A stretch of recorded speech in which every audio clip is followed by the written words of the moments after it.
Salut les otaks, salut les gamers, j'espère que vous allez bien. Aujourd'hui, on se retrouve pour un nouveau concept de vidéo.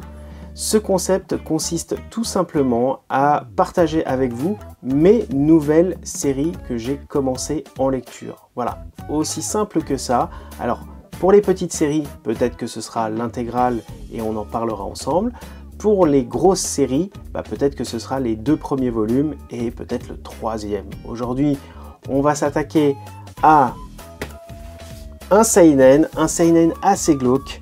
Il est vrai, il s'agit de Adabana. Voilà, donc Adabana, donc j'ai lu évidemment le premier, le deuxième qui est ici, et le 3e qui est entre les mains de Choc-Miel, tout simplement parce qu'on l'a lu en même temps, parce que c'est toujours intéressant de pouvoir croiser nos avis, ce qui est l'avantage, on va dire, d'avoir plusieurs lecteurs de manga à la maison, c'est de pouvoir en discuter, et ça c'est vraiment très enrichissant parce qu'on croise nos points de vue, on croise nos avis sur l'œuvre, sur le lecteur, et c'est ce que je vous propose de faire aujourd'hui au travers des commentaires certes, mais c'est toujours intéressant, je trouve, d'avoir d'autres avis sur la question. Alors, déjà ce qu'il faut savoir, c'est que c'est vraiment pas un livre mainstream, enfin c'est vraiment pas une œuvre à mettre entre toutes les mains, d'ailleurs c'est bien indiqué pour public averti. Lorsque ma libraire me l'avait conseillé, enfin nous l'avait conseillé, elle nous avait dit c'est quand même assez glauque. Effectivement, c'est extrêmement glauque, c'est dérangeant, les dessins sont magnifiques. Il s'agit d'un thriller. Et le pitch est très très simple en fait. Je vais essayer de ne pas spoiler. Au montage, je vous l'indiquerai si je spoil, mais je vais faire en sorte de ne rien dévoiler de l'histoire. Juste, finalement, ce qu'on voit tout au début, puisque vous pouvez le feuilleter. Il n'est pas plastifié, et franchement, il mériterait d'être plastifié. Hein. Bon, c'est pas du hentai, hein, c'est pas ce que je veux dire. C'est pas comment dire, dans cette catégorie de livres. On n'est pas non plus sur de l'horreur ultra dérangeant, mais il y a quand même quelques scènes où, bon, c'est très borderline. En tout cas, c'est pas un livre à mettre à la portée de toutes les mains. Donc le début, il est très très simple, hein. Vous avez première page, une belle petite page couleur que voici.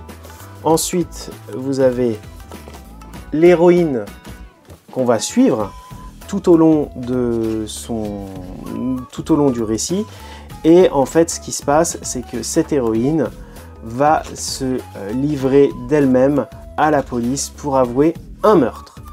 Un meurtre de sa meilleure amie qui s'appelle Maiko. Et que finalement on va essayer de suivre le récit de ses aveux. Ce qui va se passer en fait dans cette œuvre là, c'est qu'il va y avoir plein de twists scénaristiques, et ça c'est vraiment intéressant parce que il y a des choses auxquelles on s'attend, c'est pas trop téléphoné. Au début je m'étais dit oh non, ça va pas être ça quand même, et finalement non. Donc on est assez surpris par ce que l'auteur en fait nous conte comme histoire.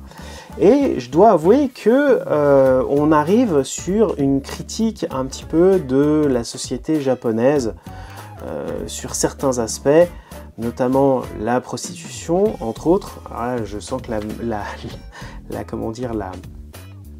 la vidéo va être totalement démonétisée. Ça c'est la meilleure amie de Maiko, voilà. D'ailleurs je me souviens plus comment elle s'appelle. Non, c'est Mako, pardon. Je me suis trompé, c'est Mako, c'est pas Meiko. Et donc, c'est une critique en fait de la société, on la connaît, hein, cette société japonaise où les étudiantes se prostituent, etc., etc. Donc je ne vais pas rentrer dans les détails. Il y a des vidéos qui ont longuement traité du sujet, notamment sur YouTube.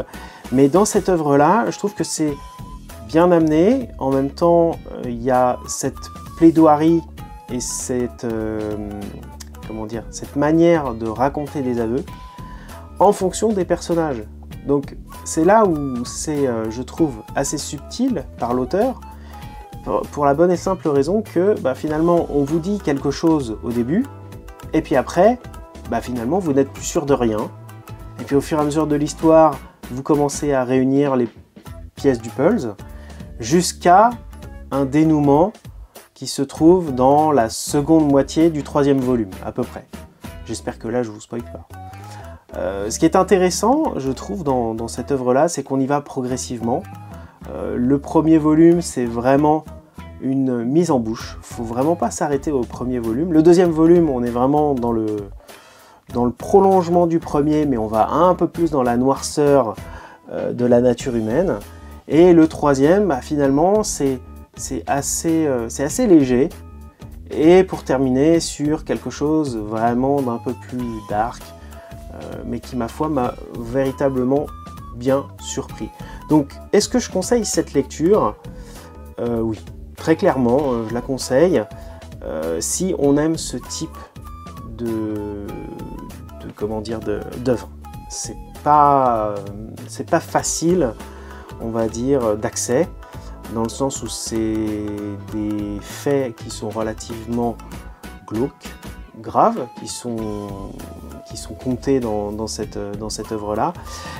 Concernant les dessins, franchement, ça casse pas trois pattes à un canard, c'est relativement bien fait. Voilà, j'essaye de vous montrer rapidement, c'est très correct. Je trouve que les visages sont très expressifs. Tiens, on va par exemple prendre cette page-là où vous avez voilà, les deux amis qui discutent ensemble sur un banc, ou alors voilà, plutôt sympa, je trouve, en matière de chara design. Là, on va prendre voilà, la copine, Mako. Donc c'est Mako et Yuki, pardon. Voilà, les noms japonais, j'ai vraiment du mal, mais bon, c'est pas bien grave.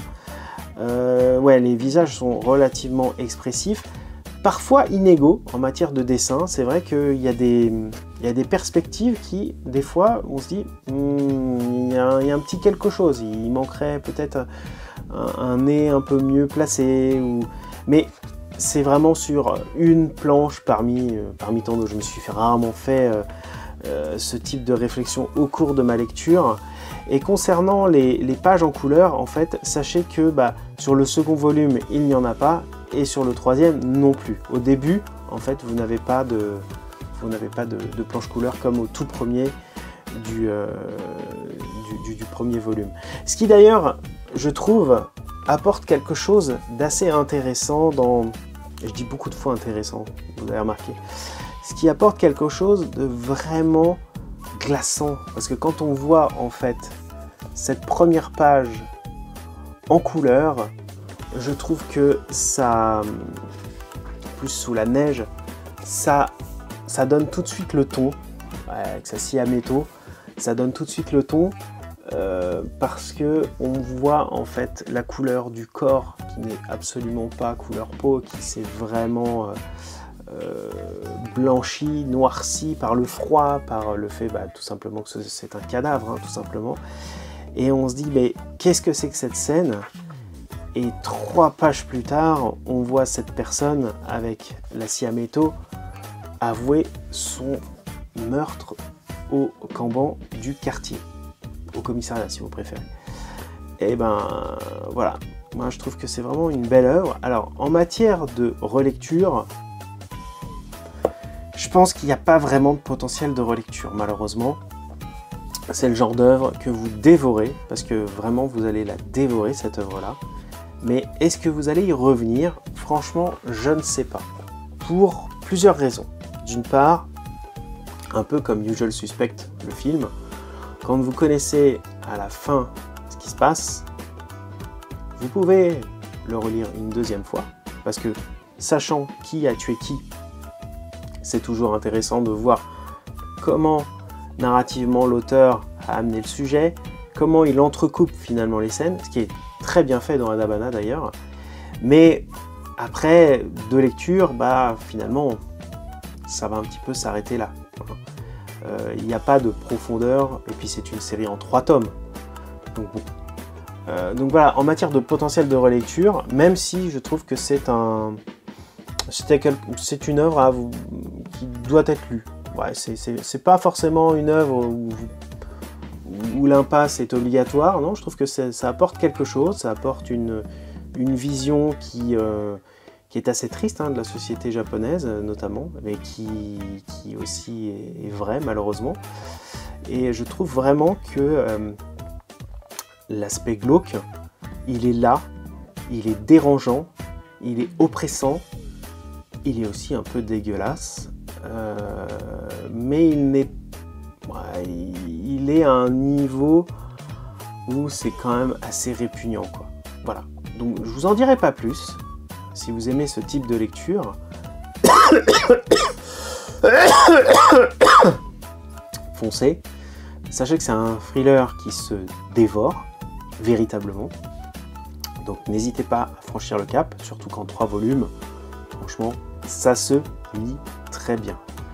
Et en matière de durée de lecture, c'est pas trop verbeux, mais il y a quand même pas mal de textes, puisque on a le droit à une plaidoirie dans un tribunal, on a le droit à du témoignage, donc forcément, il va falloir avoir des explications, il va falloir avoir des points de vue sur des situations de plusieurs personnages, et c'est tout ce qui fait en fait le sel de cette œuvre-là.